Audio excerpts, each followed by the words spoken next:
ಮಾನ್ವಿಯಲ್ಲಿ ಪರವಾನಗಿ ಇಲ್ಲದೆ ಹಾಸ್ಟೆಲ್ ತಂದೆ ವಿದ್ಯಾರ್ಥಿ ಅಖಿಲ್ಗೆ ಹಾವು ಕಡಿತ ಚಿಂತಾಜನಕ ಸ್ಥಿತಿ. ಶ್ರೀ ಸಾಯಿ ಇಂಟರ್ನ್ಯಾಷನಲ್ ಪಬ್ಲಿಕ್ ಶಾಲೆಯ ಕರ್ಮಕಾಂಡ ಬಟಾಬಯಲು. ಕ್ಷೇತ್ರ ಶಿಕ್ಷಣಾಧಿಕಾರಿ ಚಂದ್ರಶೇಖರ್ ದೊಡ್ಮನಿ ಕಣ್ಣಿದ್ದು ಕುರುಡರು. ಲಕ್ಷ್ಮಿ ಆಸ್ಪತ್ರೆಯಲ್ಲಿ ಅಖಿಲ್ ಚಿಂತಾಜನಕ. ಶಾಲೆ ಸಹಿತ ಹಾಸ್ಟೆಲ್ ನಡೆಸಬೇಕಾದ್ರೆ ಶಿಕ್ಷಣ ಇಲಾಖೆಯ ಮಾನದಂಡಗಳಂತೆ ಪರವಾನಗಿ ಪಡೆದಿರಬೇಕು. ಆದರೆ ಮಾನ್ವಿ ಪಟ್ಟಣದ ಶ್ರೀ ಸಾಯಿ ಇಂಟರ್ನ್ಯಾಷನಲ್ ಪಬ್ಲಿಕ್ ಶಾಲೆ ಆಡಳಿತ ಮಂಡಳಿ ಸರ್ಕಾರದ ನಿರ್ದೇಶನಗಳನ್ನೇ ಗಾಳಿಗೆ ತೂರಿ ವಸತಿ ಶಾಲೆ ಪ್ರಾರಂಭದ ಎಡವಟ್ಟಿನಿಂದಾಗಿ ಅಖಿಲ್ ಎಂಬ ಅಮಾಯಕ ವಿದ್ಯಾರ್ಥಿಗೆ ಹಾವು ಕಚ್ಚಿದ ಪರಿಣಾಮ ಸಾವು ಬದುಕಿನ ನಡುವೆ ಹೋರಾಟ ನಡೆಸುತ್ತಿರುವುದು ಬೆಳಕಿಗೆ ಬಂದಿದೆ.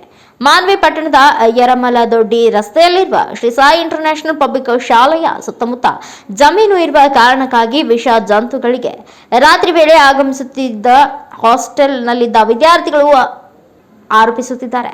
ಮಾನ್ವಿ ಕ್ಷೇತ್ರ ಶಿಕ್ಷಣಾಧಿಕಾರಿ ಚಂದ್ರಶೇಖರ್ ದೊಡ್ಮನಿ ಅವರ ದುರಾಡಳಿತ ಯಾವ ರೀತಿ ಇದೆ ಎಂದು ಅನಧಿಕೃತ ಹಾಸ್ಟೆಲ್ ನಡೆದ ಪರಿಣಾಮ 4ನೇ ತರಗತಿಯ ಅಖಿಲ್ ಎಂಬ ವಿದ್ಯಾರ್ಥಿ ಸಾವು ಬದುಕಿನ ನಡುವೆ ಲಕ್ಷ್ಮಿ ಆಸ್ಪತ್ರೆಯಲ್ಲಿ ಚಿಕಿತ್ಸೆ ಪಡೆಯುತ್ತಿರುವುದು ಸಾಕ್ಷಿಯಾಗಿದೆ. ಅಖಿಲ್ ಎಂಬ ವಿದ್ಯಾರ್ಥಿಯ ಜೊತೆ 10 ವಿದ್ಯಾರ್ಥಿಗಳು ಶಾಲೆಯ ಆವರಣದಲ್ಲಿ ಟಿನ್ ಶೆಡ್ನಲ್ಲಿಯೇ ಇರಬೇಕು. ಆದರೆ ಸರ್ಕಾರದ ನಿರ್ದೇಶನಗಳನ್ನ ಗಾಳಿಗೆ ತೂರಿ ಆಡಳಿತ ಮಂಡಳಿ ವಸತಿ ಶಾಲೆಯನ್ನು ನಡೆಸುತ್ತಿದ್ದಾರೆ ಅಂದಮೇಲೆ ಇದರಲ್ಲಿ ಕ್ಷೇತ್ರ ಶಿಕ್ಷಣಾಧಿಕಾರಿ ಚಂದ್ರಶೇಖರ್ ದೊಡ್ಮನಿ ಶಾಮೀಲಾಗಿದ್ದಾರೆ ಎಂದು ಹೋರಾಟದ ಆರೋಪವಾಗಿದೆ. MD Gaus, NKS TV4 news, Manvi.